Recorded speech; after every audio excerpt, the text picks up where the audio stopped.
woman funkadelic. We got to turn this mother out. Now, you know about P-Funk.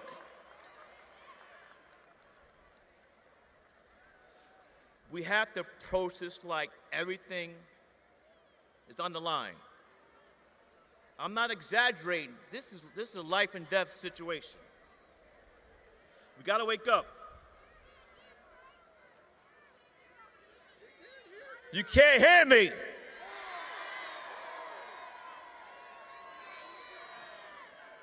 I'm not starting over. Anyway, gender, we have to fight. We fight, we win. We fight, we fight, we fight, we fight. Sure enough.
Welcome to DeKalb County, Georgia.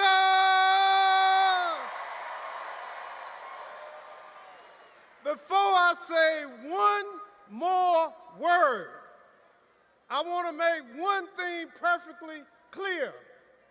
I am a black man, and I am all in for Kamala Harris.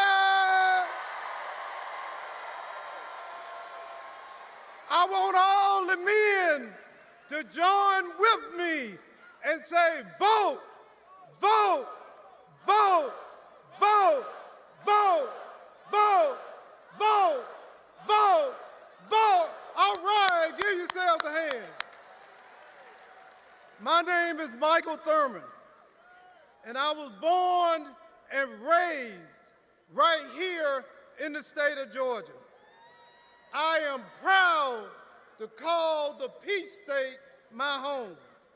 And today, I am honored, I am pleased to be serving as the CEO of DeKalb County, Georgia.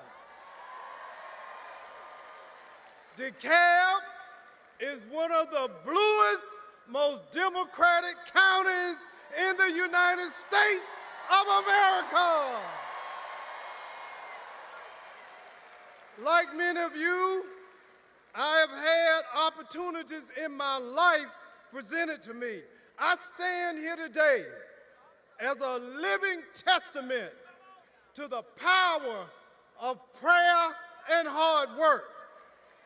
I stand here today because men like my father, who was a Georgia sharecropper, who could not read and write, but never lost faith in the American dream. And I benefited from support from the federal government, from those who believed in me, oftentimes when I didn't believe in myself. And now today, Georgia, we are standing on the precipice not just of an election, but of the future of the United States of America. We do not, and we will not, allow the next leader of the United States of America to drag us back, to take us back to a dark time, to hatred and fear and division. What we need is the next president, who is now the vice president, who will give us a new way forward.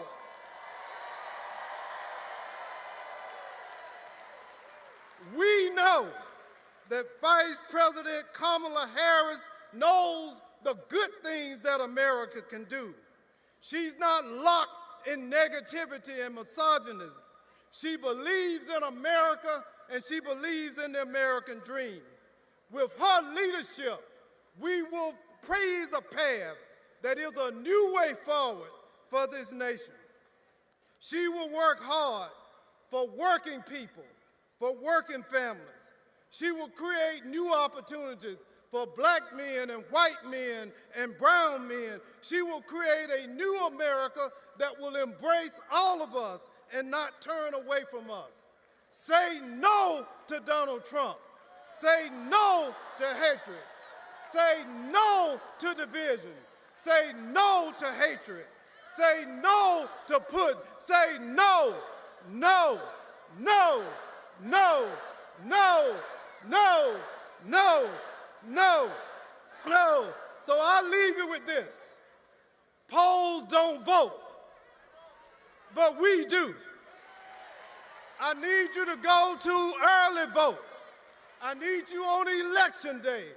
And I want us to cast a vote. And I'll tell you, if you can't go vote for yourself, vote for your daughter, vote for your son, vote for your grandmama, vote for Big Mama who couldn't vote. But all I want you to do, I'll leave it with one word. Say it with me. Vote, vote, vote, vote, vote, vote, vote.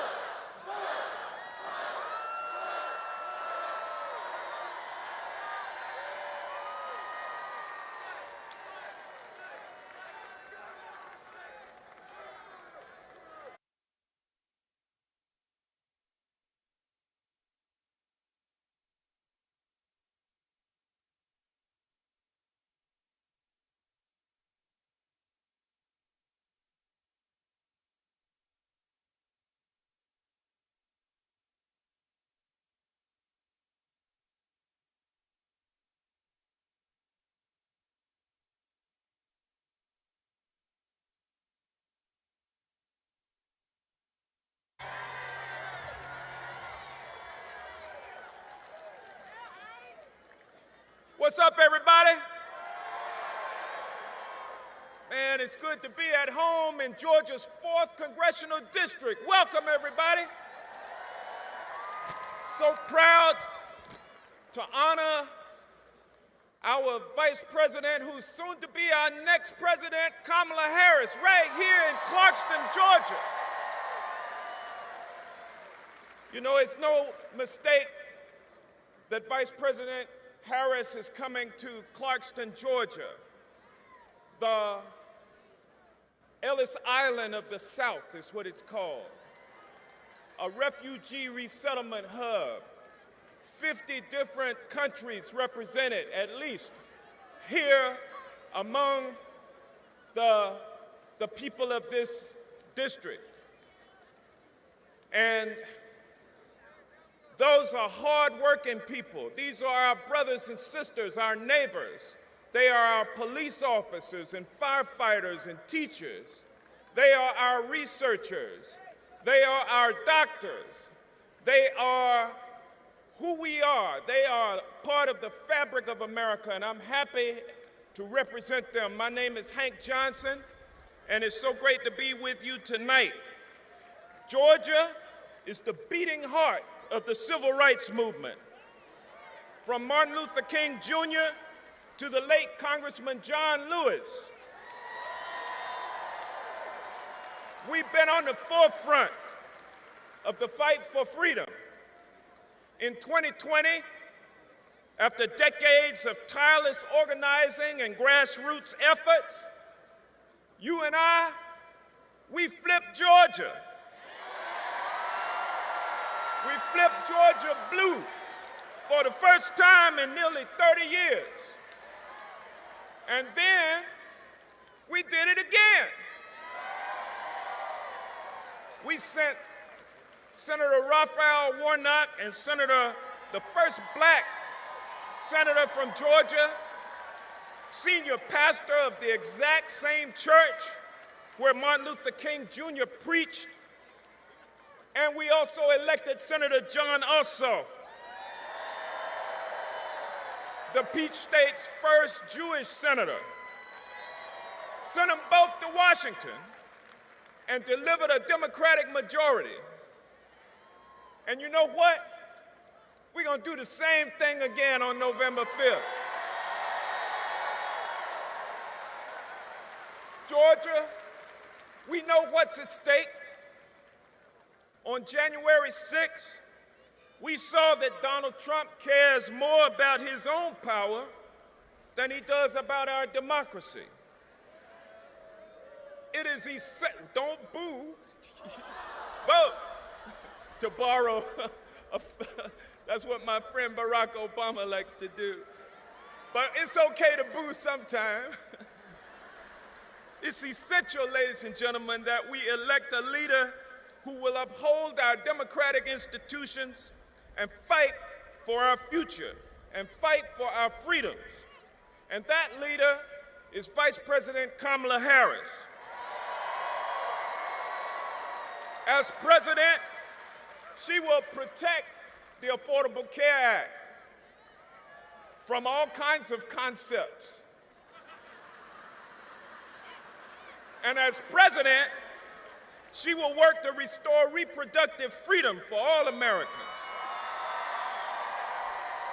And as president, she will cut taxes for the middle class, because she knows that when our middle class is strong, America is strong.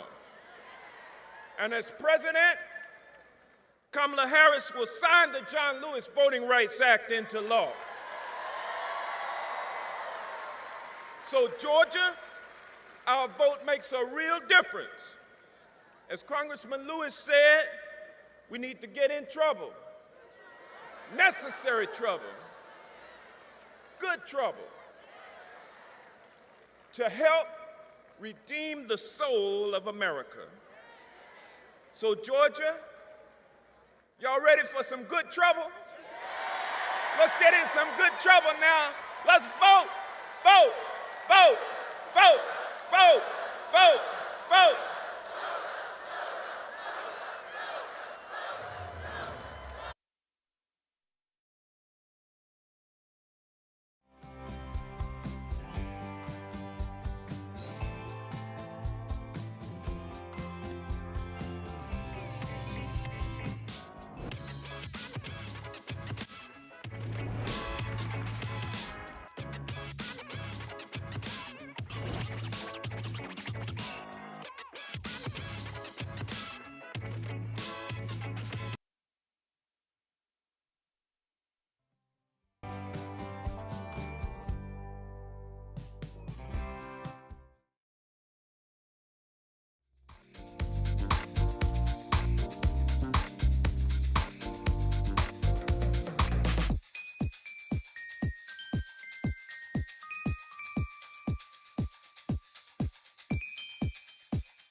DeKalb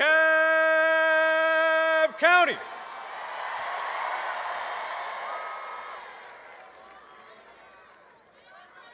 Okay, can y'all hear me all the way in the back? DeKalb County.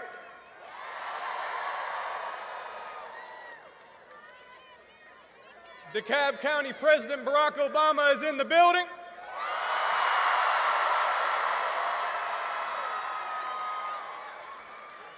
DeKalb County Vice President Kamala Harris is in the building.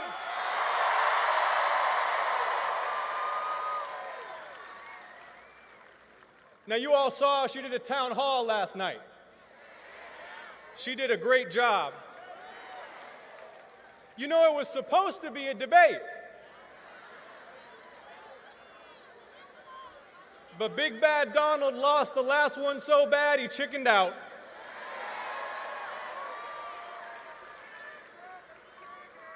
Donald Trump can't defend his record.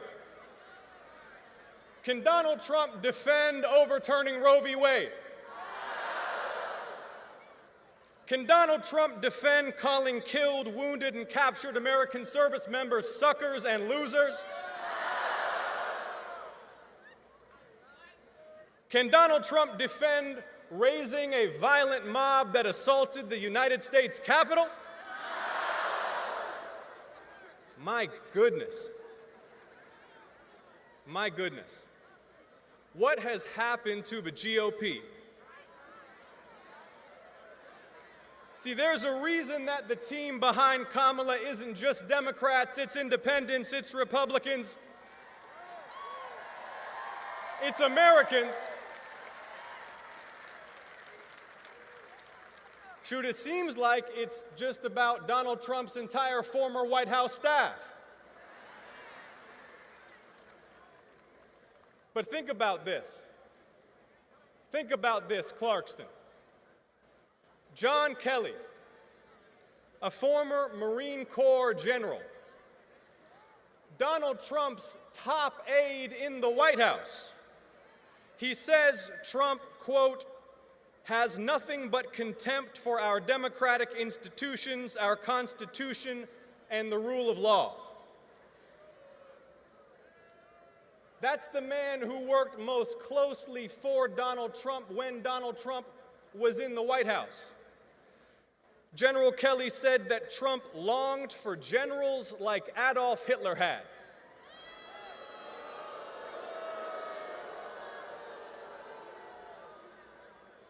Come on, Georgia.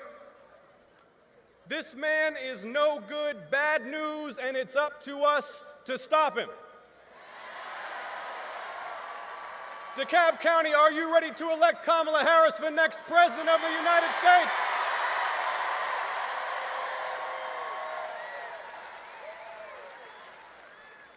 This election will be won or lost here in Georgia. America's future will be won or lost here in Georgia. So, Georgia, are you ready to win? We have the power to elect to the presidency a tough, principled, experienced prosecutor, United States Senator, Vice President of the United States in Kamala Harris.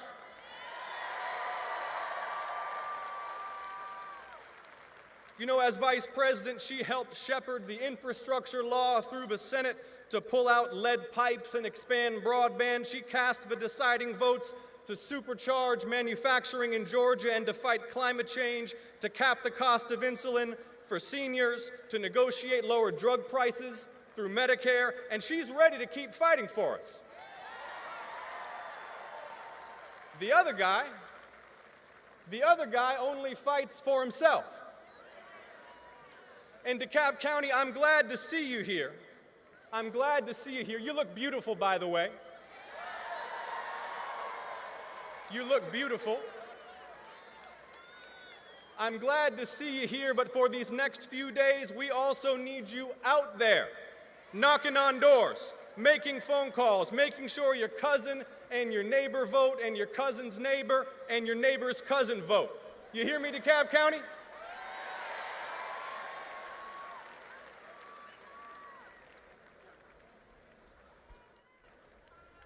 John Lewis.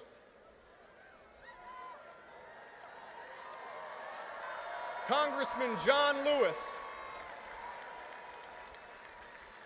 John Lewis bled on that bridge so we could rise to this moment, Georgia. He was 25 years old, and they broke his skull for daring to demand the right to vote. And Georgia, you have proven again and again the power of that vote, even when they counted you out. When Raphael and I were running 4 years ago, they said it was impossible. But then you picked me up, and you picked Raphael up, and you carried us on your shoulders. You did that, Georgia. And when the whole nation looked to Georgia, you elected to the U.S. Senate a black pastor who holds Dr. King's pulpit at Ebenezer Baptist Church and the young Jewish son of an immigrant. You did that, Georgia.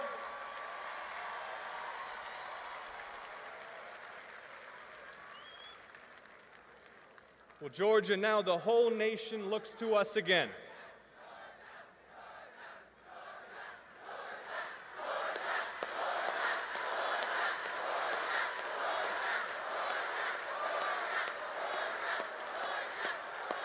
Georgia, the whole nation looks to us again to elect Kamala Harris and turn the page on Donald Trump once and for all. So, Georgia, are you ready to work? Georgia, are you ready to win? 12 more days. Let's go. Thank you so much. Thank you.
Hello, everyone. My name is Chastity Singleton, and I am a freshman at Georgia State University.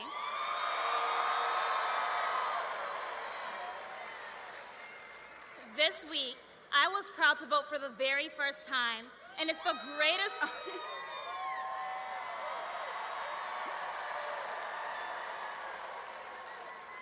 and it is the greatest honor of my life to go from casting my very first ballot for Vice President Harris to sharing a stage with her tonight in my home state.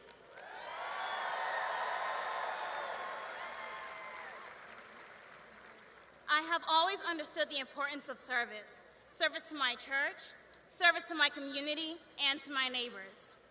That's why I was so excited to vote early this week, because I know Vice President Harris shares these values too. Vice President Harris was raised in a church, like me, that taught her to see strangers as our neighbors. Last Sunday, at a church right here in Georgia, she reminded us that we have more in common than what separates us.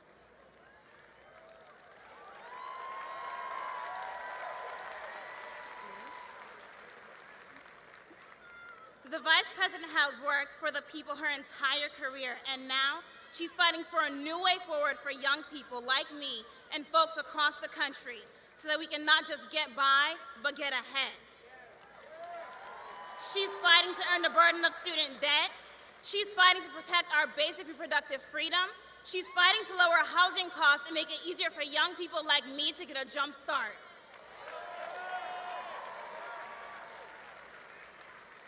Donald Trump, on the other hand, is running because he wants to help one man, himself.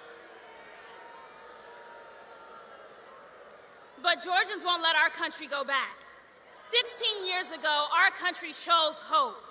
16 years ago, my parents got to cast their vote for President Barack Obama and help make history.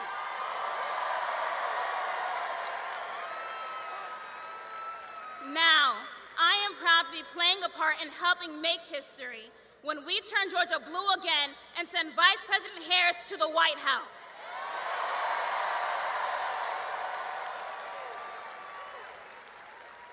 Georgia, join me in choosing a new way forward in electing Kamala Harris as our next president.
Utah desert, I pick up my money head back into town, driving across the Waynesboro County line.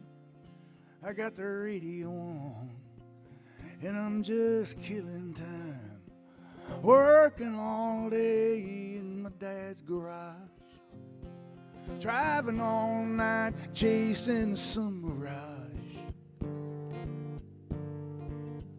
Well, pretty soon, darling, I'm gonna take charge. Well, the dogs on Main Street howl, 'cause they understand.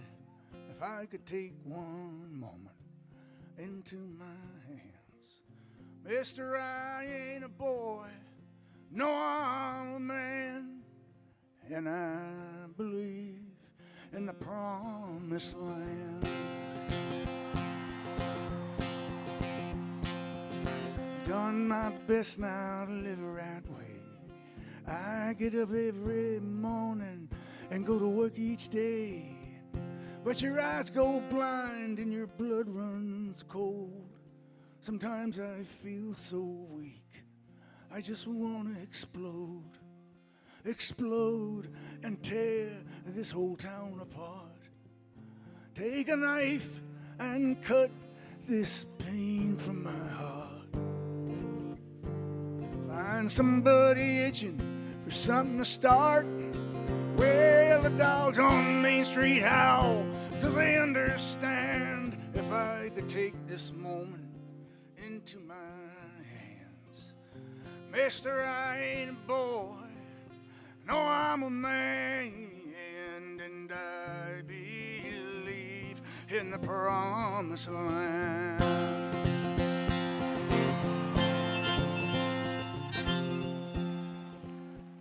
Now there's a dark cloud rising from the desert floor.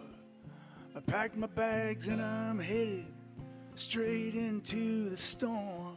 Gonna be a twister to blow everything down that ain't got the faith to stand its ground.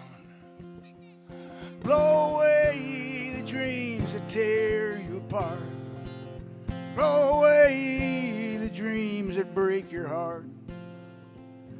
Blow away the lies that leave you nothing but lost and broken hearted. Well, the dogs on Main Street howl, 'cause they understand. If I could take this moment into my hands, mister, I ain't a boy, no, I'm a man, and I believe in the promised land, and I believe in the promised land, and I believe in the promised land.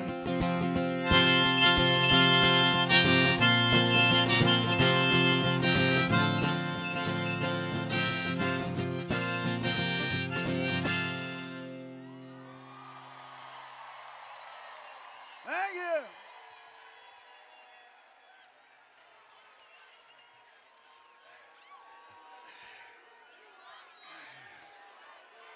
Thank you, thank you. I'm Bruce Springsteen, and I am here today to support Kamala Harris and Tim Walz for President and Vice President of the United States, and to oppose Donald Trump and J.D. Vance. Now, here's why. I want a president who reveres the Constitution, who does not threaten but wants to protect and guide our great democracy, who believes in the rule of law and the peaceful transfer of power, who will fight for a woman's right to choose, and who wants to create a middle-class economy that will serve all our citizens. There is only one candidate in this election who holds those principles dear: Kamala Harris.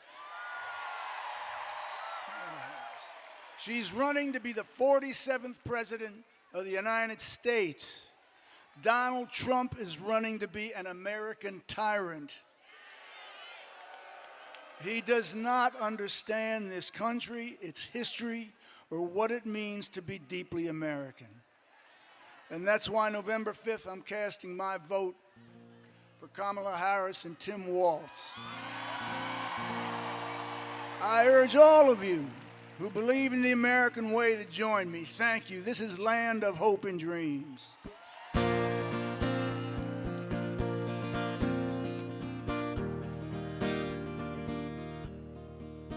Grab your ticket and your suitcase. Thunder's rolling down this track. Oh, you don't know where you're going now, but you know you won't be back. Well, darling, if you're weary, lay your head upon my chest. Yeah, we'll take what we can carry. Well, and we'll leave the rest. Well, big wheels roll through fields where sunlight streams.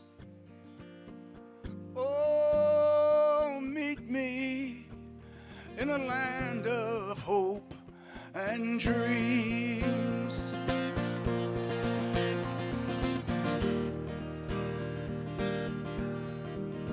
Yeah, well, I will provide for you, and I'll stand by your side, 'cause you'll need a good companion now. Oh, for this part of the ride, and leave behind your sorrows. Let this day be the last. Oh, tomorrow there'll be sunshine, sunshine. And all this darkness past. Well, big wheels roll through fields where sunlight streams. Oh, meet me in a land of hope and dreams. Well, this train carries saints and sinners. Oh, this train carries losers and winners. Oh, this train carries whores and gamblers. Yeah, this train carries lost souls. I said, now this train, dreams will not be thwarted on this train. Faith will be rewarded on this train. Hear the steel wheels singing on this train, the bells of freedom ringing.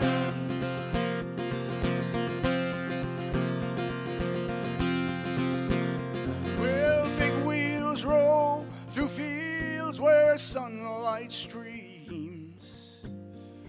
Oh, meet me in the land of hope and dreams.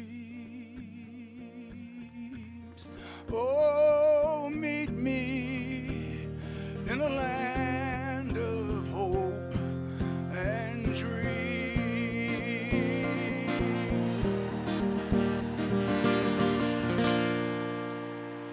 Yes, yes, yes, yes, yes.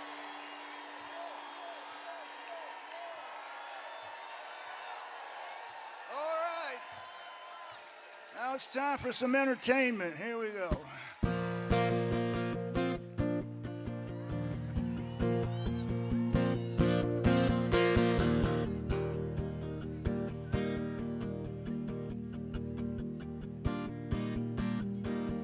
I get up in the evening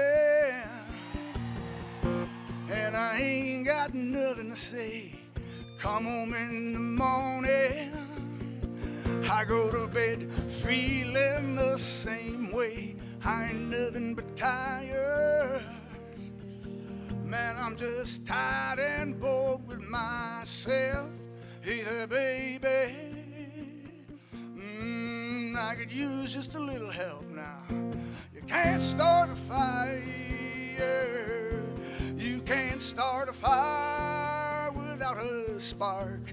This gun's for hire. Even if we're just dancing in the dark. Messages keep getting clearer. Radio's on and I'm moving around the place, checking my look in the mirror.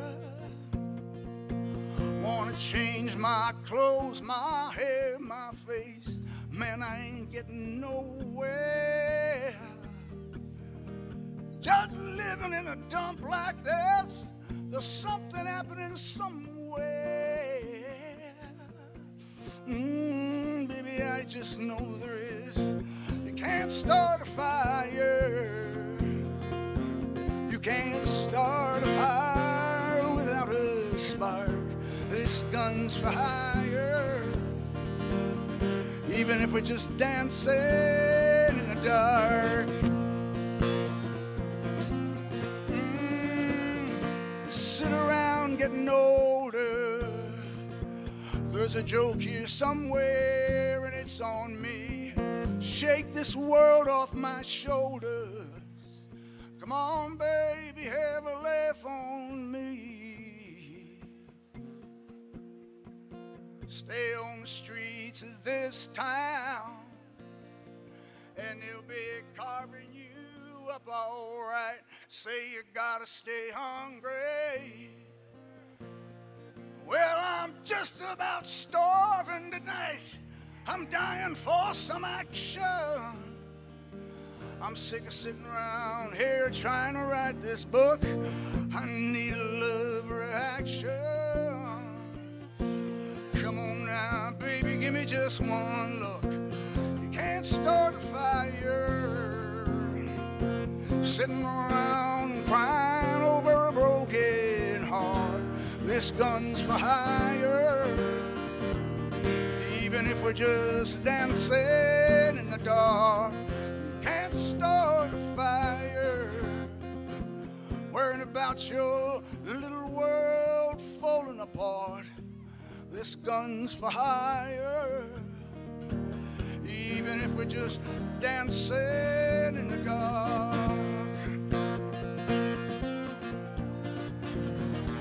Even if we're just dancing in the dark. Hey, baby.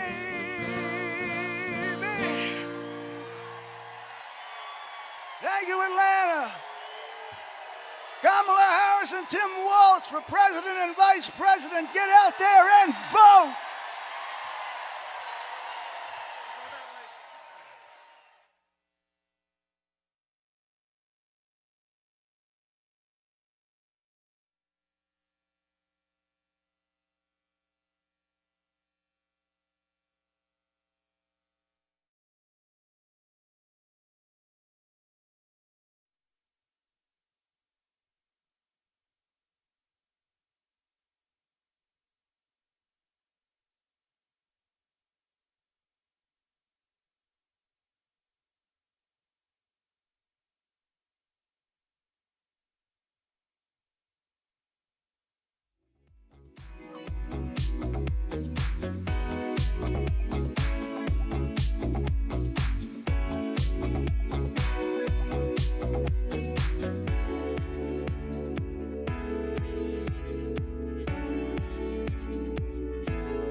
Well, hello, Georgia!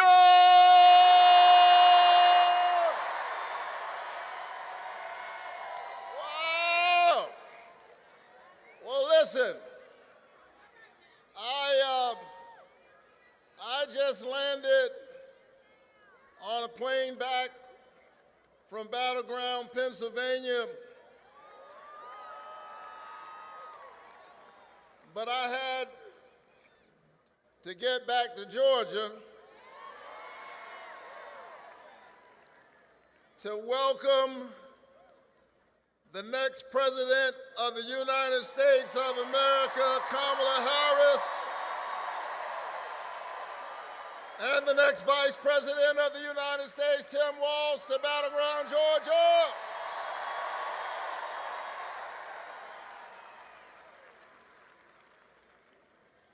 Back in 2021, Georgia literally saved the country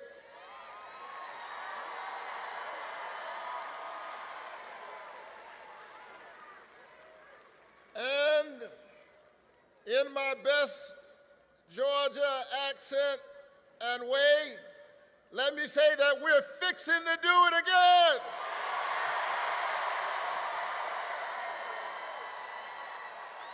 Are you ready to win this election?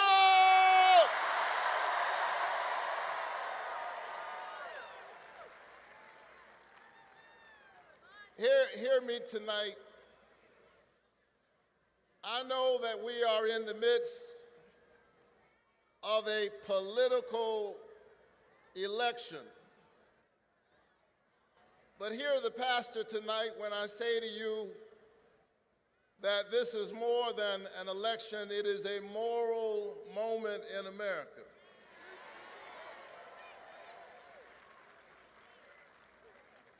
It's really hard to overstate how much is at stake.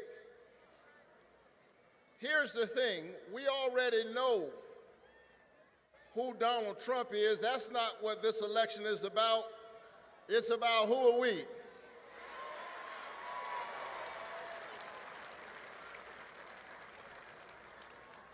I still believe that the American people at the end of the day are going to embrace that age-old American covenant, e pluribus unum, out of many one, because we know that we stand together,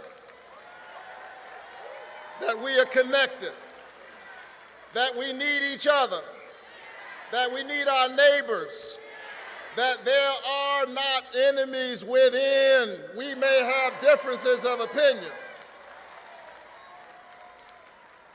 Earlier today, I was standing with Republicans in Pennsylvania, and then later I was standing with brothers, you know, black men in the barbershop. Earlier before that, I was standing with students. And the truth is, we need everybody. We need all hands on deck. Are you ready to show up?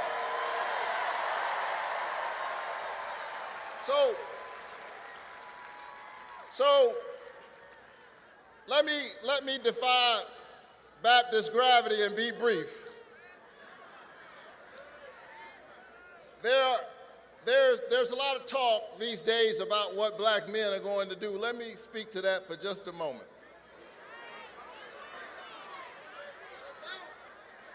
Let me say that I do not believe that there's going to be this wave. I do not believe that significant numbers of black men are going to vote for the likes of Donald Trump. I don't believe that. Now, we are not a monolith. There will be some, but there won't be this wave. After all, we know who Donald Trump is. We're not confused. We know that this is the man who was held accountable by the Justice Department because he wouldn't even rent apartments to black people. We know who Donald Trump is. We know that this is the man who took out a full-page ad in the New York Times and said that 5 young men of color who had been accused of a heinous crime should receive the death penalty, and when it became clear that they were not guilty, when the Central Park Five became the exonerated five, he said he still stood by what he said. We know who Donald Trump is.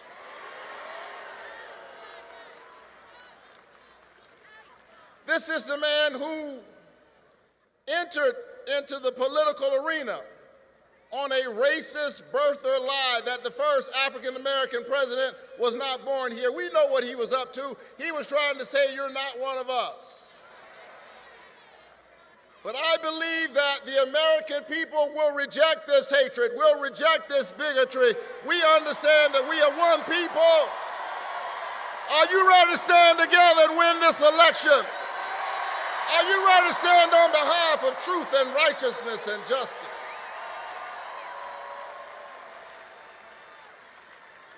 And so let's do the moral work. Let's do the hard moral work that we will have to do even after November 5th to redeem the soul of our nation. I know that we can do it. We've seen hard times before. We've been through tough struggles before.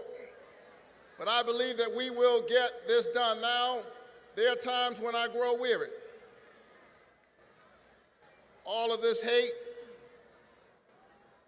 all of this terrible rhetoric we've been hearing ever since he came down that elevator, public discourse in America has been going down.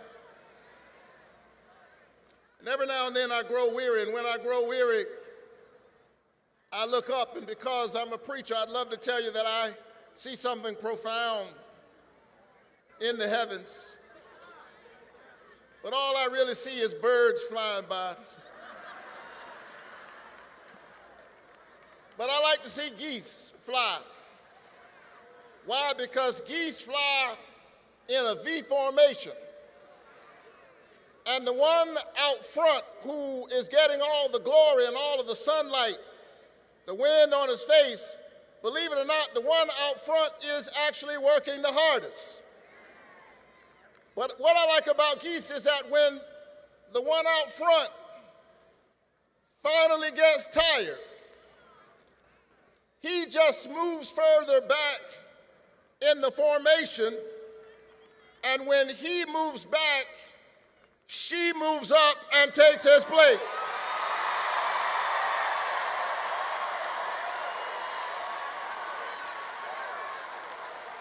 And what I like about geese is that geese do this without an insurrection. Geese do this without shutting the geese government down. That's because geese understand that my individual location is not as important as our collective destination. We are one people. Let's stand together. Let's rise together. Let's win this American moment together. God bless you.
Hello, Georgia. Hello, hello, hello.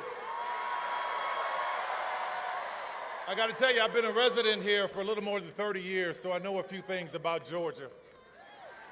What I want to share with you today is that this is where I found the American dream for myself. And lately I found myself having my feet in two different worlds. One where I'm talking to very wealthy people at their table, and then I come to work and I'm talking to people who work for me about everyday problems and everyday issues. So it puts me in a very, very peculiar spot to be able to talk to you. And I'm grateful for that, having my feet in both those worlds, because I still remember what it was like to stand at the Winn-Dixie on Buford Highway and have $20 and try to figure out, how do I make this meal work for the week? I know what it's like to have my landlord knocking at the door and I'm in the bed hiding because I don't want him to knock on the door because I know he has an eviction notice. I know what it's like to be homeless here in Georgia. I know what it's like to have to scrape up enough money to get to stay at a pay-by-the-week hotel off of Buford Highway. I know what it's like. I know what it's like to sleep in my car wrapped in my grandmother's quilt because I had no place to go. I know what it's like to come from work and walk outside and realize that my car has been repossessed. So make no mistake, I know and I remember how hard it is, and I remember the struggle, and I also know, hear me, how expensive it is to be poor. But I also believed in an American dream. And when I was coming here to Georgia, I was looking for inspiration, and there was this show called Lifestyles of the Rich and Famous. And there was a man on there that I really admired, I looked up to. He had a helicopter, and his name was on hotels all over the place. He was, hold on just a second, let me get through this so you hear what I'm saying.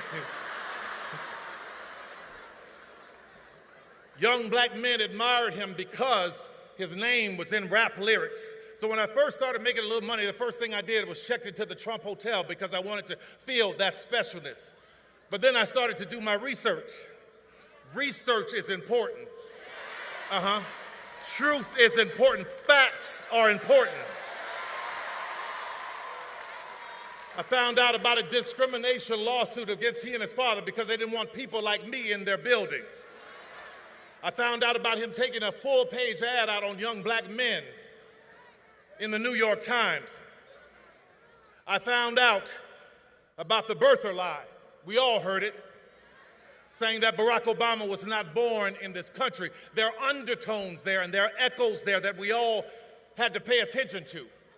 So I watched him when he won the presidency. I watched him say that there were good people on both sides when neo-Nazis were screaming, "Jews will not replace us." I watched him from the Central Park 5 to Project 2025.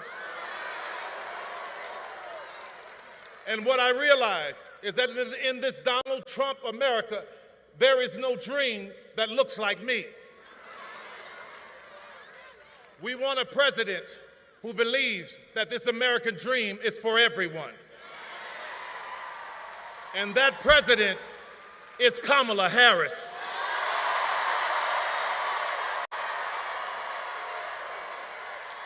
We want a president that understands, like I did in Georgia. When I came here, I didn't have anything, but I had a dream. So I worked, and against all odds, I worked my way to where I am now. It was here in Georgia. See, in Georgia, you know what we do? We don't sit around and complaining. We go to work. It was here where I became a studio owner. My first studio was on Krog Street. Now that is Krog Street Market. And then I bought another studio, which was on Greenbrier, right near Greenbrier Mall on Continental Colony Parkway. And it was there that Barack Obama came in 2012 to do a fundraiser. And he was getting ready to leave, and he said, "Come ride with me. We're going to my house for a fundraiser." And I'm saying, "Wait, you want me to ride with you in the Beast?" So I get in the car, and traffic is stopped, and we're riding, and he's talking to me. And for those of you who are old enough to remember Charlie Brown, all I heard was wah, wah, wah, wah, wah, wah. I finally said, "I'm sorry, Mr. President, but I haven't heard a word you've said, because I'm in awe of this country. What a great country that you could become president of the United States." And he turned to me quick as a flash and he said, "Yes, but what a great country that you could become Tyler Perry." From that moment, I went and I bought a bigger studio. I bought Fort McPherson Army Base. Right now, where we hire thousands of people are coming through that doors. And I don't care what was stacked up against me. I don't care. I didn't pay attention to that. What I paid attention to was, how do I help somebody? I broke through that door, laid it down on its side, and let it become a ramp so that somebody else can get higher too. You want to hear something about an American dream? Fort McPherson was once a Confederate Army base where there were Confederate soldiers trying to plot and plan on how to keep 3.9 million Negroes enslaved. Now that land is owned by me.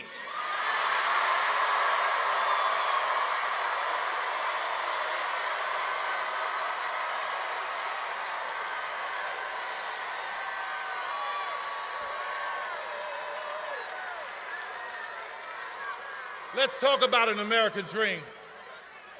It's seniors working so hard and working hard and working, seniors working hard. And what I realized when I bought it, that seniors around, their taxes were going through the roof. So what I did was, I was like, no, you're not gonna come here and take these seniors' houses. I paid everybody's taxes off for years so that they can keep their houses. When an 85-year-old woman in Coweta County lost her house to a fire and wanted a place for all her grandkids, I rebuilt that house for her. Most recently, I saw in the AJC a story where there was a woman who hired this contractor and he gutted her house and left her there with nothing. She was living in a house with no plumbing and no walls for years. I rebuilt that house for her. Why am I telling you this? I'm not telling you this to be bragging. What I'm telling you about it is, what I want you to understand is I have compassion for our seniors. So when a candidate says that we have lowered the cost of insulin to $35 for seniors, that candidate has my vote. I put many kids through college, and recently there was a family, a woman who was murdered by her husband, and she had 3 kids that were of college age. I put all those kids through college. So when I hear a candidate say, we are going to do what we can to reduce student loan debt, that is a candidate that I can stand with. I stand with a candidate who has an American dream for everyone. She stands with us. And she has an American dream for our children. And let me tell you something about the children. I don't know if you remember, but her DNC speech was great, right? But there's a moment that you may have missed. When the cameras were rolling and she was walking around and the balloons are falling and confetti's falling, I'm watching her smile and wave. Her family comes out, but there are 2 little girls on the stage. And I see her constantly making sure they're okay, not getting too close to the edge. That's what you want. See, the little things will tell you about the heart of a person.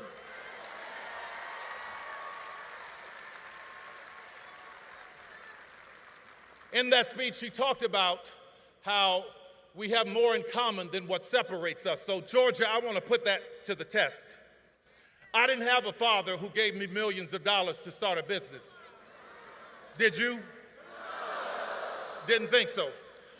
My mother didn't have some great legacy, but she taught me how to pray my way through a situation. It sounds like we have that in common. I'm the kind of American that believes in a secure border, but at the same time believes that if anyone is coming seeking legal asylum, our arms should be open to them. I'm the kind of American that believes that if you are running for office, you shouldn't sink and tank a bipartisan bill to help the border so that you could use it for your own glory. If you are like me, I worked my ass off to buy my first house and build my business and take care of my family. That is the American dream. I believe if you work that hard and you put into Social Security, when you get to a certain age, that you put in should be there waiting for you because it's yours. I believe that we all should have affordable health care and it not be replaced with the concept of a plan. What the hell?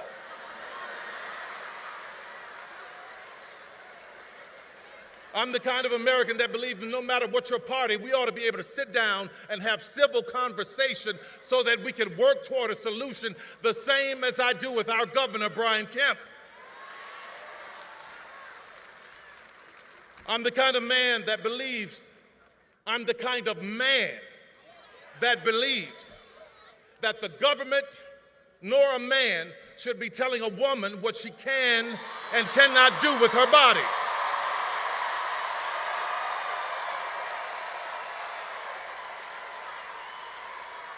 I'm the kind of American who believes that poll workers should do their civic duty without being harassed and threatened like Ruby Freeman and Shay Moss in Fulton County.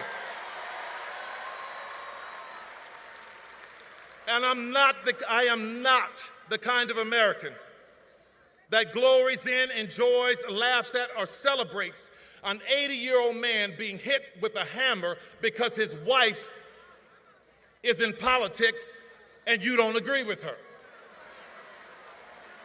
And two things can be true at once. I am not the kind of man that glory in, celebrates, enjoy, or laughs at a 78-year-old former president almost meeting his death at an assassin's bullet in Butler's, Pennsylvania. It's not right. It's about decency, America, and I think you agree with me. But I am the kind of American that believes if you lose an election, that you honor the constitutional, peaceful transfer of power.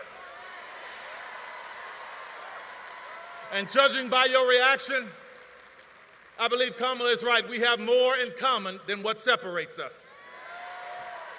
As I'm closing here, I just want to talk about that quilt that I used to wrap up in my grandmother's car, that quilt that my grandmother gave me. That quilt was a tapestry of beautiful pieces, but I completely ignored it. I didn't think it was worth anything because she had made it from all of these stitches and gave it to me as a gift. And I was walking past this antique store years later, and I saw one in the window, and I go, wow, that's a beautiful quilt. It reminds me of my grandmother.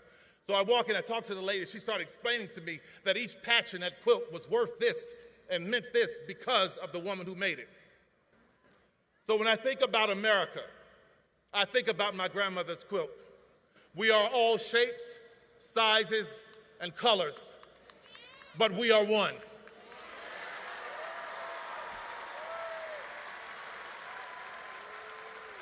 And it was so important for me to stand with a candidate who understands that we as America, we are a quilt.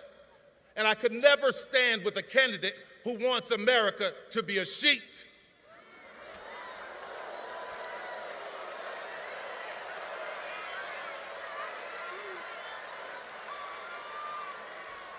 So today,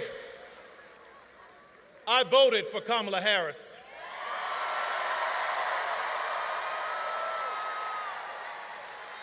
And Georgia, it was only about 11,400 votes that separated Trump and Biden. So every vote counts. So I stand here, full-throated, with my full chest, begging you, imploring you, let's get out and make Kamala Harris the 47th president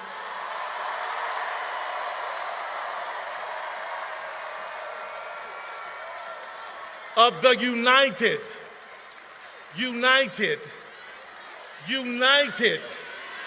States of America. Thank you, everybody. God bless you.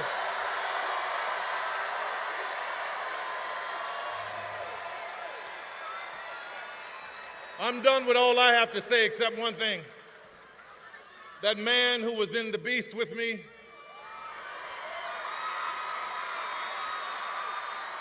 you know him, Michelle's husband.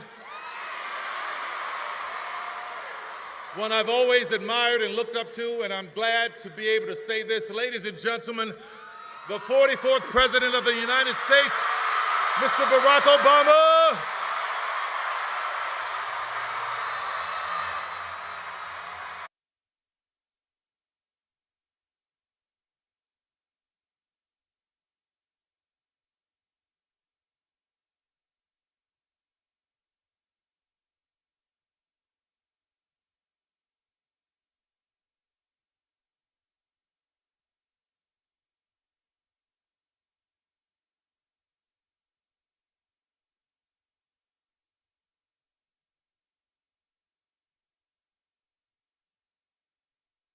Hello, Georgia. Are you fired up? Are you ready to go? good to be back in Georgia. Good to be back in Atlanta. And this is quite a lineup you've had here. You got my buddy Bruce Springsteen. You got Tyler Perry. You got a couple of guys from those Capital One commercials. If that doesn't get you fired up to vote, I don't know what will. Now, you've heard this already. I am going to repeat it. We are going to keep repeating it. Here in Georgia, early voting has already started. So if you have not already, go vote. Return your absentee ballot. If you're going to vote, remember to bring your photo ID. If you need to figure out where to go to iwillvote.com/GA, and then you get your friends and you get your family to make a plan to vote. Because together we have a chance to choose a new generation of leadership in this country and start building a better and stronger and fairer and more hopeful America. Now, I love you too.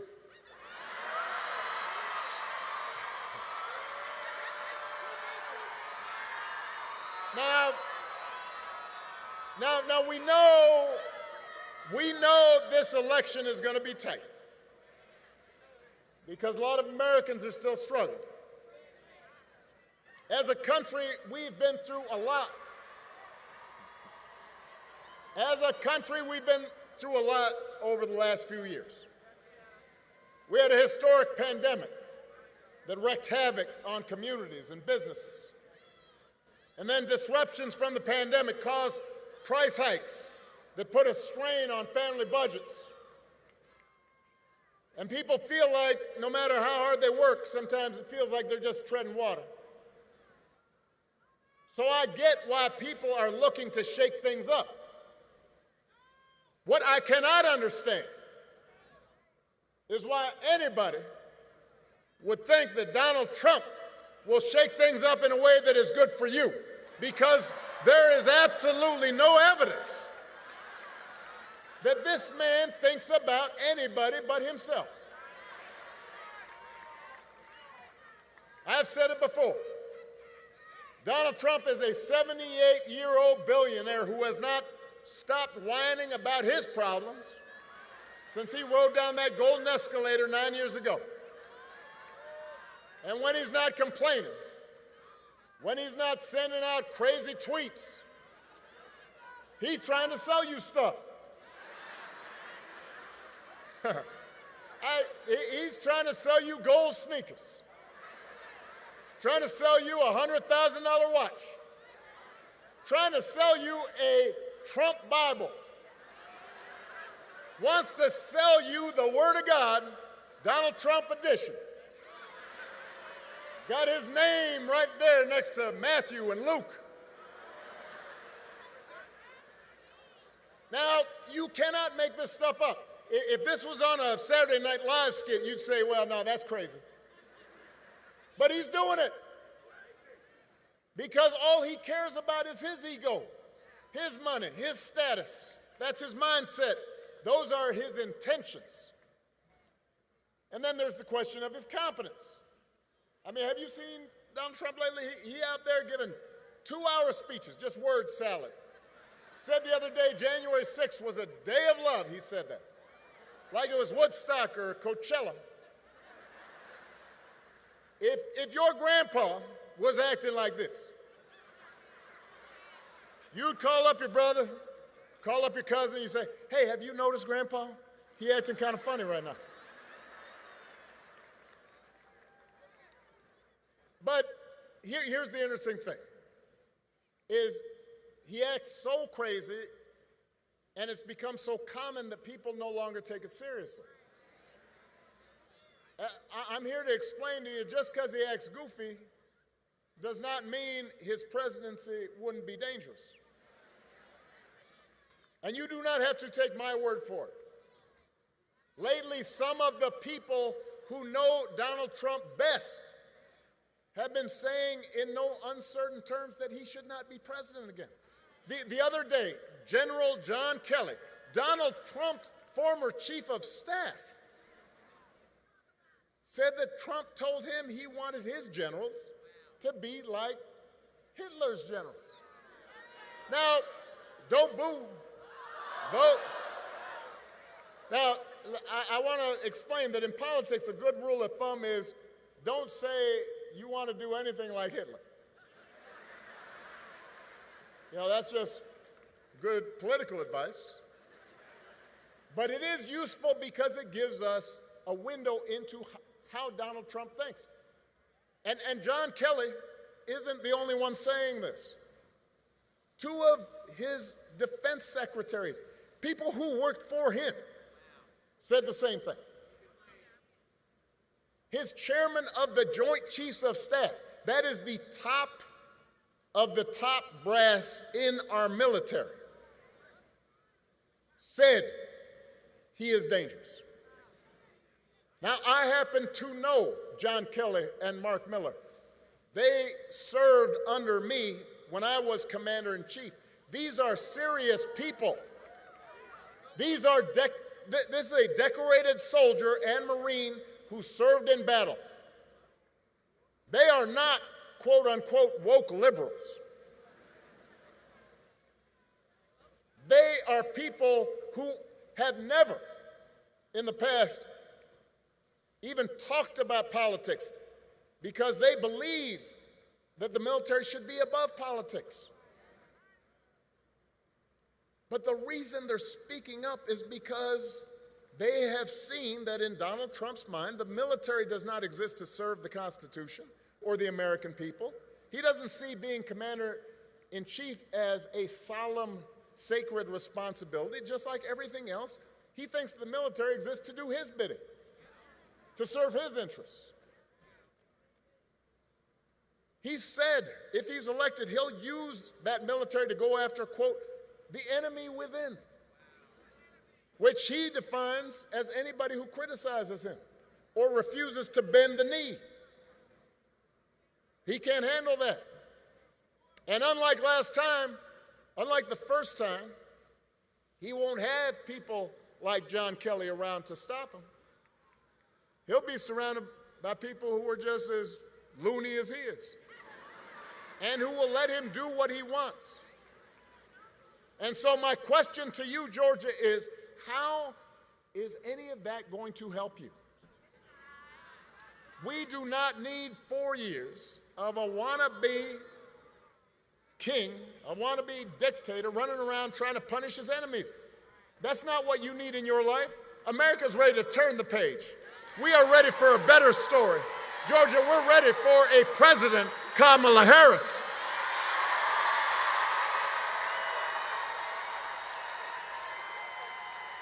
And the good news is that Kamala Harris is ready for the job. This is a leader who has spent her life fighting on behalf of people who need a voice, who need a champion. Kamala wasn't born into privilege. She was raised in a middle-class family.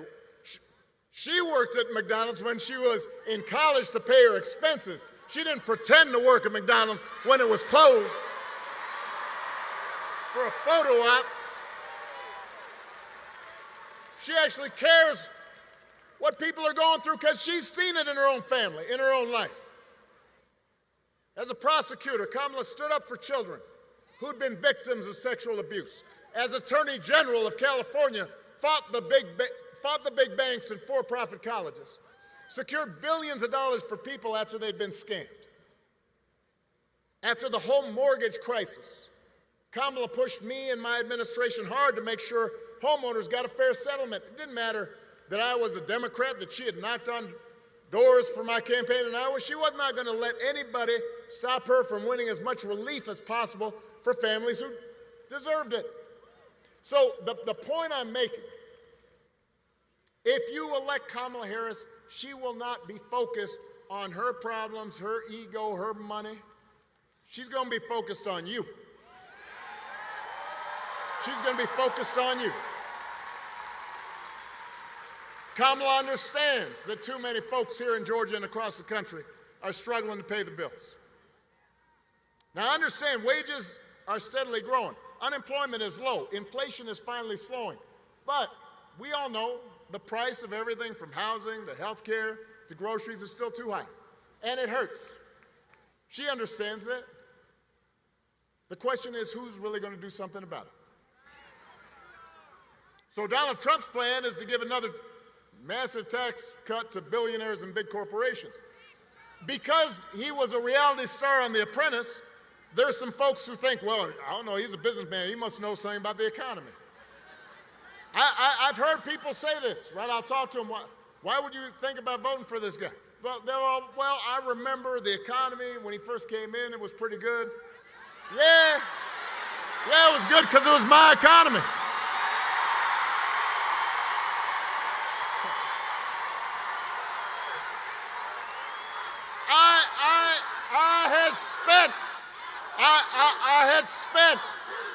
I had spent 8 years cleaning up the mess that the Republicans had left me. And then I handed over 75 straight months of job growth to Donald Trump. And all he did was give tax cuts to folks who didn't need it, drove up the deficit in the process, and now he wants to do it again. You can't give him credit for that. And then I hear, the other thing I hear, some folks will be like, well, Donald Trump sent me a check during the pandemic. No, y'all know, because I've heard this, I know y'all, some of you heard that. Hey, let me make sure y'all understand this. Joe Biden sent you a check during the pandemic, just like I gave people relief during the Great Recession. The thing is, we didn't put our name on it because it wasn't about feeding our egos. It wasn't about advancing our politics. It was about helping people. That's the difference. Don't be giving them credit for that. Come on. He sent you a check. Do not fall for that okie doke. Don't be bamboozled. Don't get fooled. And don't get fooled when he talks about health care either. You ask Donald Trump what he's going to do to make health care more affordable. His only answer is end Obamacare, end the Affordable Care Act. He doesn't really know why he wants to end it, except for the fact that I passed it. The problem he's got now is that it's popular, because 50 million people have gotten health care because of it. So, a couple weeks ago, you remember during the vice presidential debate, his running mate had the nerve, had the chutzpah to say that Donald Trump, quote, salvaged the Affordable Care Act. Donald Trump spent his entire presidency trying to tear that thing down. And he couldn't even do that right. And now, 8 years after he was elected, when he was asked, well, what are you going to do? He says, well, I've got concepts of a plan for how he'd replace it. Now, I want you all to think about this for a second. Let's say your boss on the job gives you an assignment, says, I need it by Friday.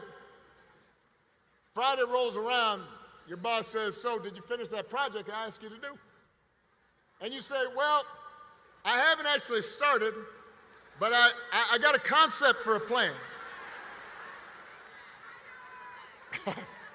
Or you could try this at home. Honey, did you throw out the trash? I have a concept of a plan to throw out the trash. How's that going to go over? On the couch. That's how it'll go over. If it wouldn't work for you, why should it work for the next president of the United States? The good news is that Kamala Harris doesn't have concepts of a plan. She got a plan to make your life better. She's going to go after corporations that unfairly jack up prices. She's going to make it easier to build and buy a home. She's going to limit out-of-pocket health care costs. She's going to give a tax cut to 100 million middle-class families and working Americans. And if Congress passes a bill to restore the reproductive freedom that women had for nearly 50 years, the freedom that Donald Trump bragged about taking away, Kamala will sign it into law.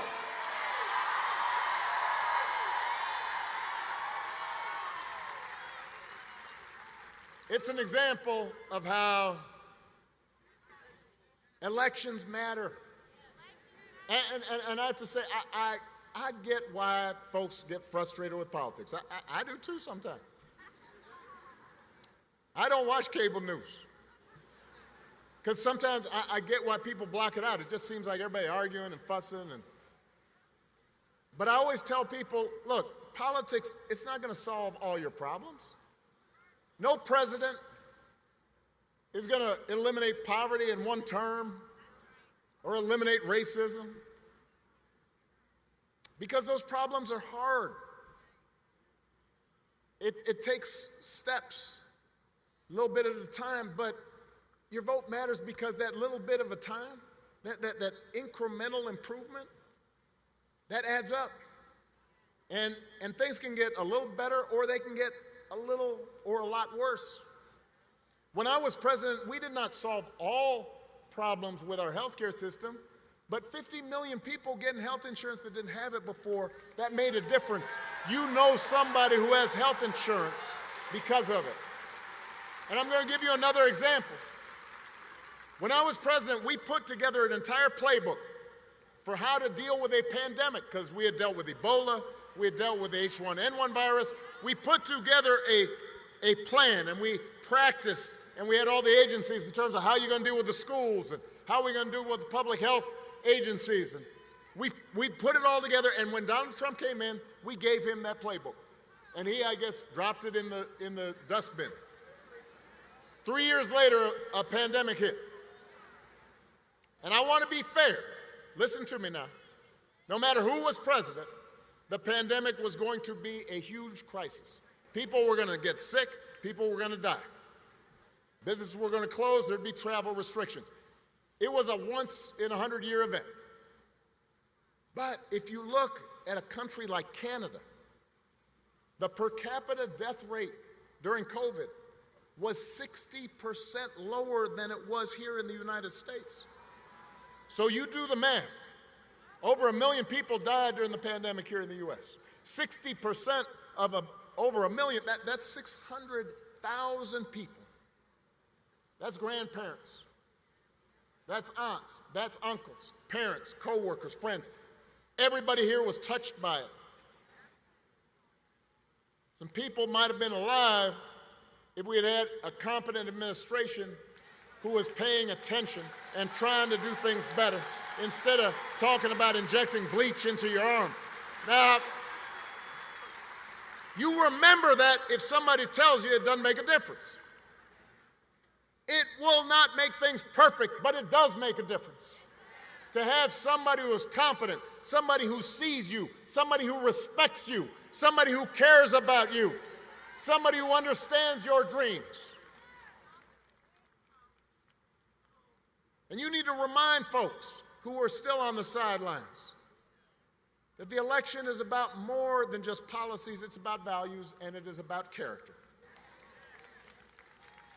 Some of you know when I was growing up, I didn't have a father in the house. But I did have people around me, a stepfather, grandparents, teachers, coaches, and most of all, my mother, who tried to teach me the difference between right and wrong, who showed me what it meant to be honest and responsible, to work hard, to treat other people the way I wanted to be treated. And look, I was a knucklehead sometimes when I was a kid, and I didn't always live up to those values, even as a young adult. But over time, I internalized those values. And as an adult, I said, this is what I need to stand on. This is my foundation. And I suspect most of you grew up the same way. And one of the most disturbing things about this election and about Trump's rise in politics is how we seem to have set the values we were taught aside, how we seem to disregard them, how we pretend they don't matter. When Donald Trump lies about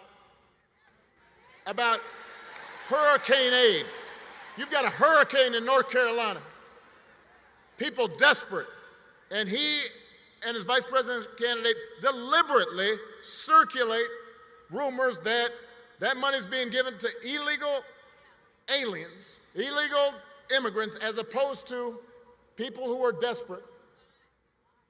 When he cheats or shows utter disregard for our Constitution, when he calls service members who died in battle losers, or fellow citizens vermin,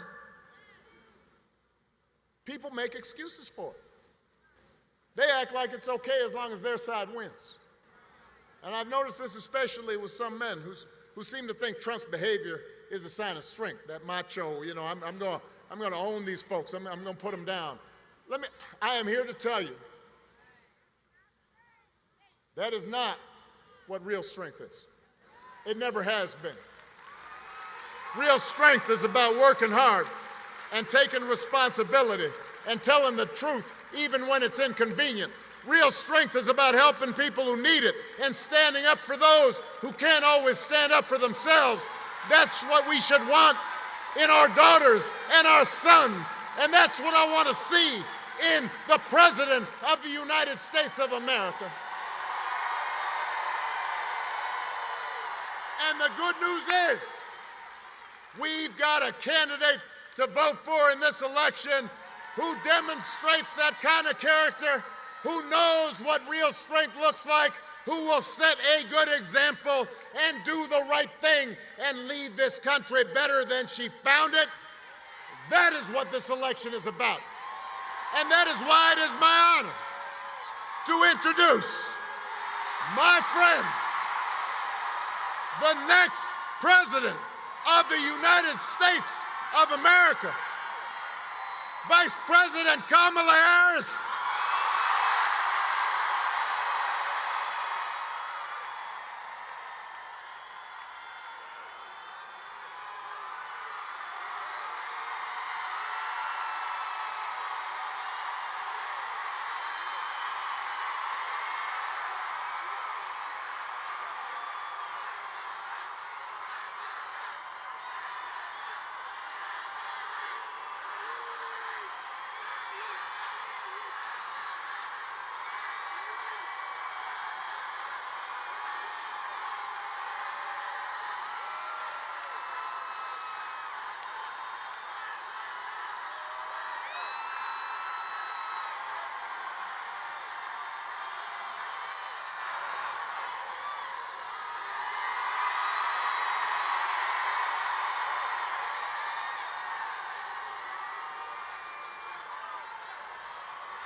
President Barack Obama.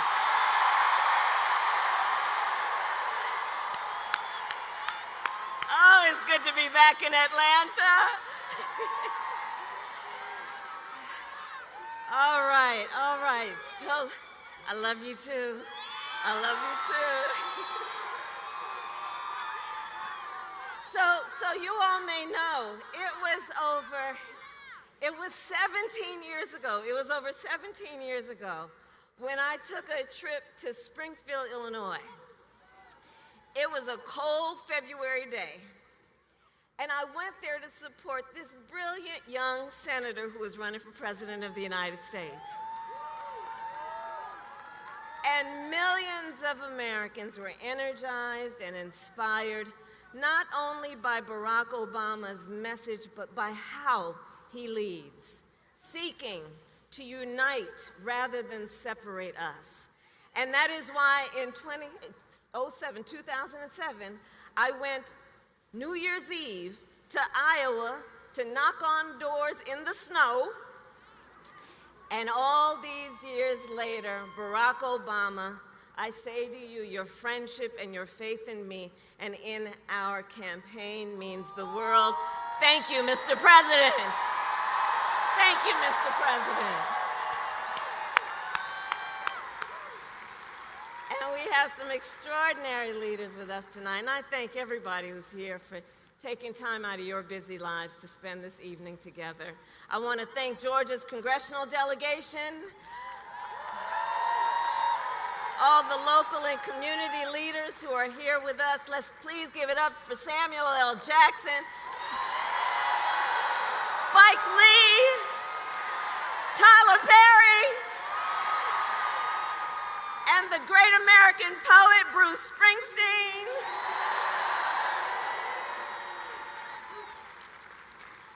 So Atlanta, before I was Vice President of the United States, before I was a United States Senator, and before that a two-term Attorney General for the state of California, and before that a district attorney and a courtroom prosecutor, and in those roles I took on perpetrators of all kinds, predators, fraudsters, and repeat offenders. I took them on and I won. Well, Georgia, in 12 days, it's Donald Trump's turn. It's his turn. Just 12 days left in one of the most consequential elections of our lifetime. And I don't need to tell you, voting has already started. And everybody here knows it's going to be a tight race until the very end. So we have a lot of work ahead of us. But we like hard work. Hard work is good work. Hard work is joyful work. And make no mistake, we will win. We will win. We will win. Or as a certain former president would say, yes, we can.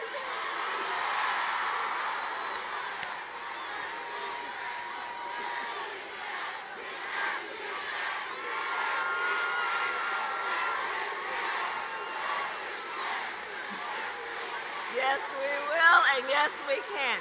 And here's why we're going to win. We are going to win because we together are fighting for the future. We are fighting for the future.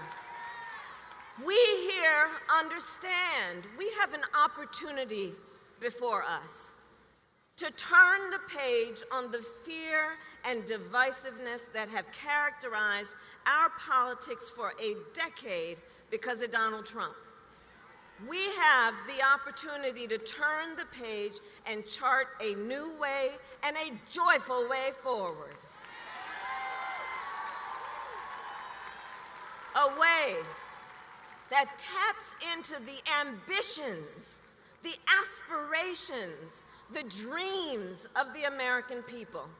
And I will tell you, as I travel our country, there is an overwhelming call for a fresh start, for a new generation of leadership that is optimistic and excited about what we can do together. There is a yearning for a president of the United States who will see you, who gets you, and who will fight for you.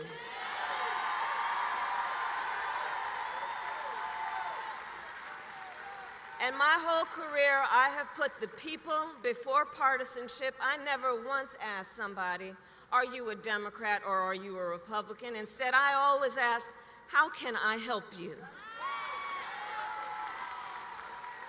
And that is a major difference between Donald Trump and me, and between the two very different, extremely different visions that he and I have for our nation. One, his focused on the past and himself. The other hours focused on the future and you. Together, we will build a future where we bring down the cost of living, and that will be my focus every single day as President of the United States.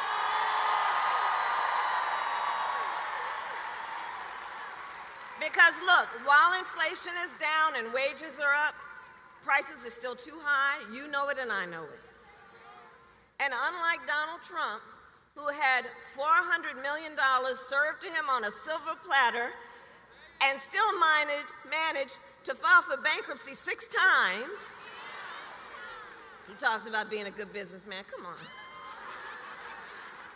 Unlike him, I grew up in a middle-class neighborhood with a working mother who kept a strict budget and did everything she could to make sure my sister and I had all that we needed.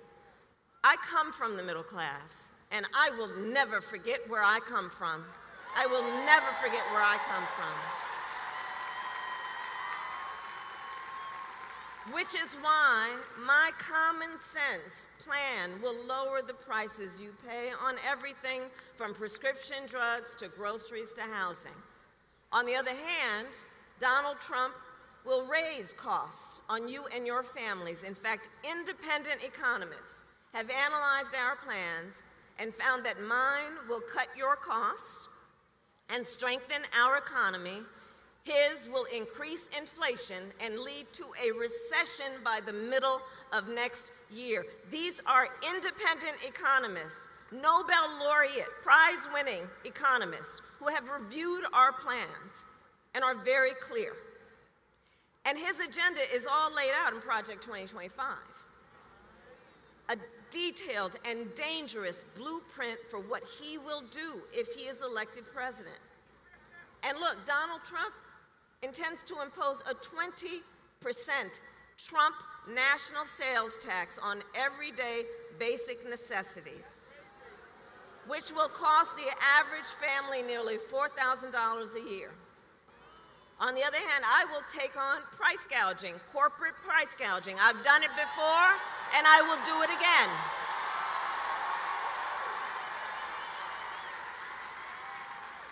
Donald Trump will give massive tax cuts to billionaires and the biggest corporations, exactly like he did the last time he was president.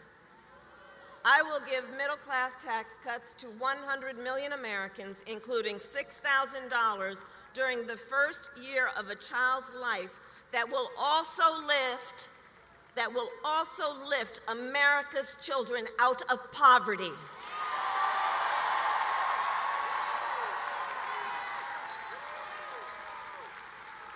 Donald Trump will get rid of the $35 cap on insulin for seniors. He will cut Medicare and Social Security. In fact, economists have reported he will bankrupt Social Security in just 6 years.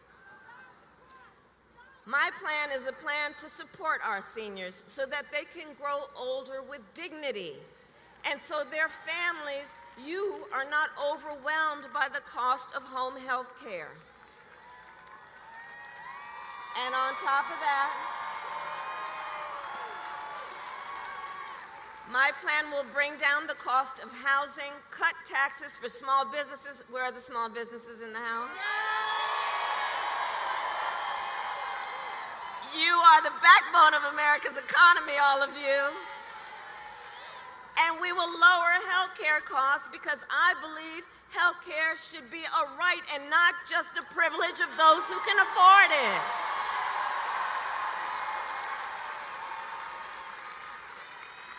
Donald Trump, on the other hand, intends to end the Affordable Care Act, or like we like to call it, Obamacare. And he wants to take us back to when insurance companies had the power to deny people with pre-existing conditions. Well, we are not going back. We are not going back. We're not going back.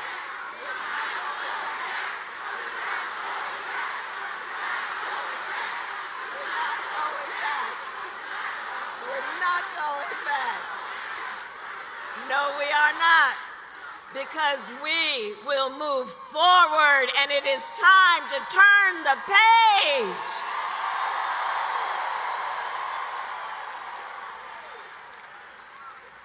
Ours is a fight for the future, and it is a fight for freedom.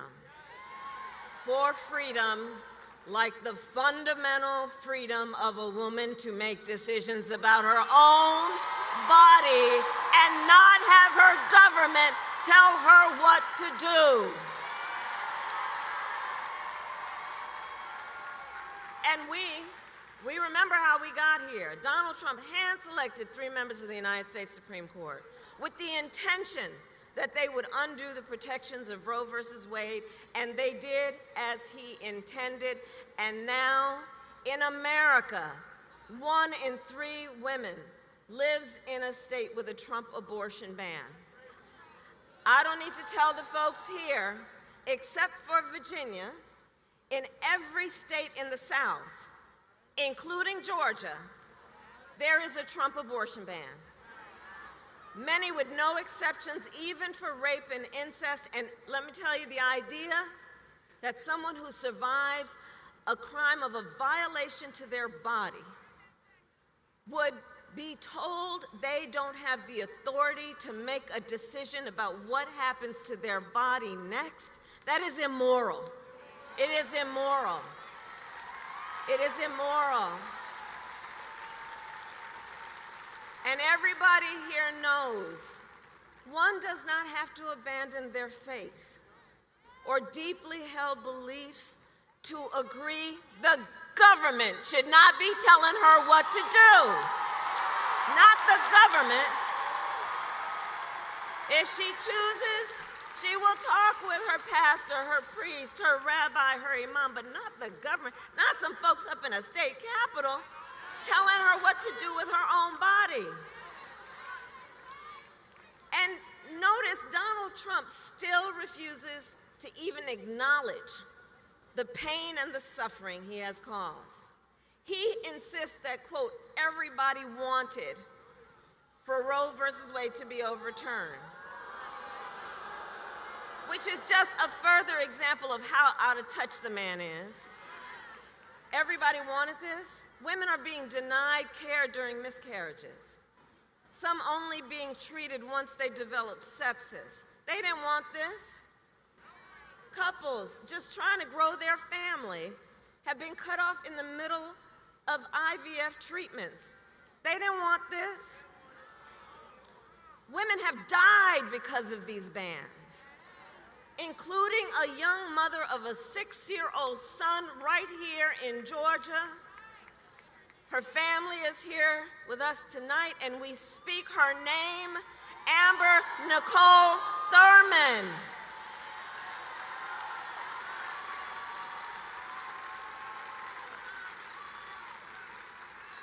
And you all have heard me say, look, I do believe Donald Trump to be an unserious man, and the consequences of him ever being president again are brutally serious. These are just some of the consequences of the Trump abortion bans and what he does and what he's likely to do.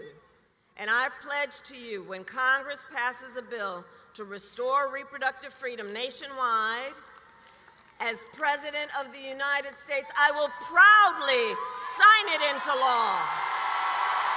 Proudly.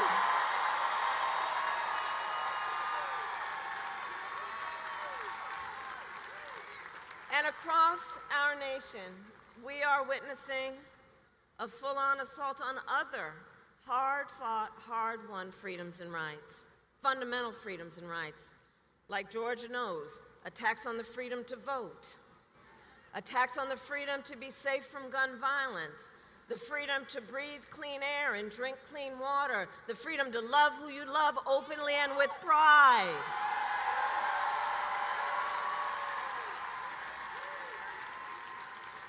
And as Atlanta knows well, generations of Americans before us led the fight for freedom. And now, The baton is in our hands. It is in our hands. And so I'd like to speak in particular to all the young leaders that I see here this evening. I see you. I see you. I see you. And to you I say, you all have grabbed the baton. I've seen what you do, and I see how you are doing it, because you are rightly impatient for change. You, who have only known the climate crisis, are leading the charge to protect our planet and our future. You, young leaders who grew up with active shooter drills, are fighting to keep our schools safe. You, who know now fewer rights than your mothers and grandmothers, are standing up for reproductive freedom. And I know it is because for you, I say to our young leaders, this is not theoretical. This is not political. This is your lived experience. And what I love about you is you are not waiting for other people to figure this out. So I see you and I see your power, and I know so many of you are voting for the first time and know that our future is so good with you all at the helm. And I'm so proud of you. Can we hear it for our young leaders and first-time voters?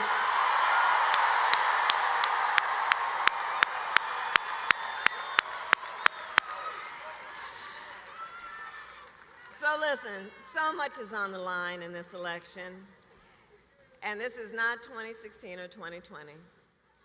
The stakes are even higher because over the last years, and in particular the last 8 years, Donald Trump has become more confused, more unstable, and more angry. You see it every day. He has become increasingly unhinged. But last time, at least there were people around him who could control him. But do notice in this election, they're not with him this time. In fact, just this week, America heard from John Kelly, a retired 4-star Marine general who was Trump's White House chief of staff, who said that as president, Trump praised Hitler. Take a moment to think about what that means. That Trump said, quote, Hitler did some good things. And that Trump wished he had generals like Hitler's, who would be loyal to Trump and not to America's Constitution. This is not 2016 and it is not 2020. Including because just a few months ago, the United States Supreme Court told the former president that he is effectively immune no matter what he does in the White House. Now just imagine Donald Trump with no guardrails. He, who will claim unchecked and extreme power if he is reelected, who has vowed that he will be a dictator on day one, who calls Americans who disagree with him, I'm going to quote, the enemy from within. You know what that harkens back to? He's calling Americans the enemy within, who says that he would use the military to go after them. And he who has called for the, quote, termination of the Constitution of the United States. Let us be very clear. Someone who suggests we should terminate the Constitution of the United States of America should never again stand behind the seal of the President of the United States of America. Never again. Never again.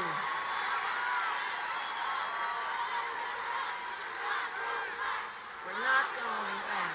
We're not going back.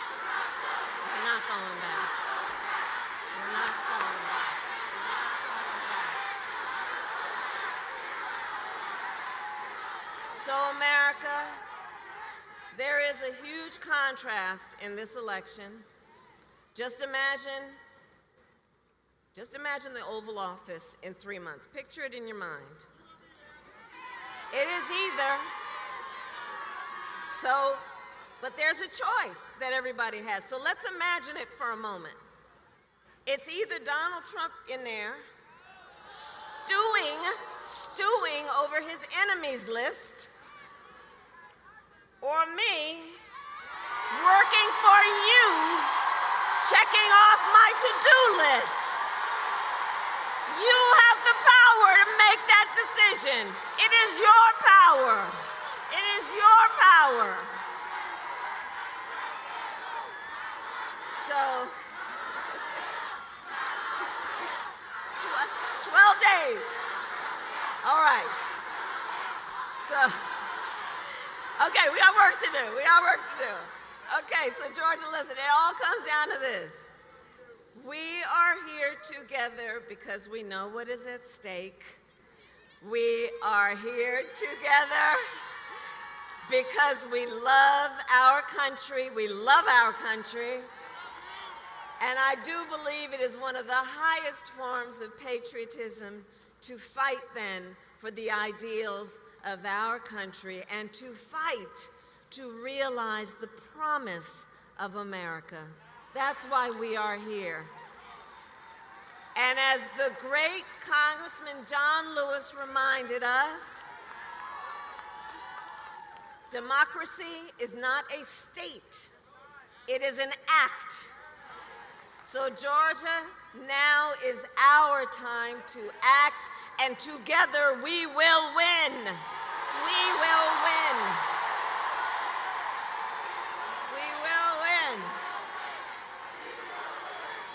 So, Election Day.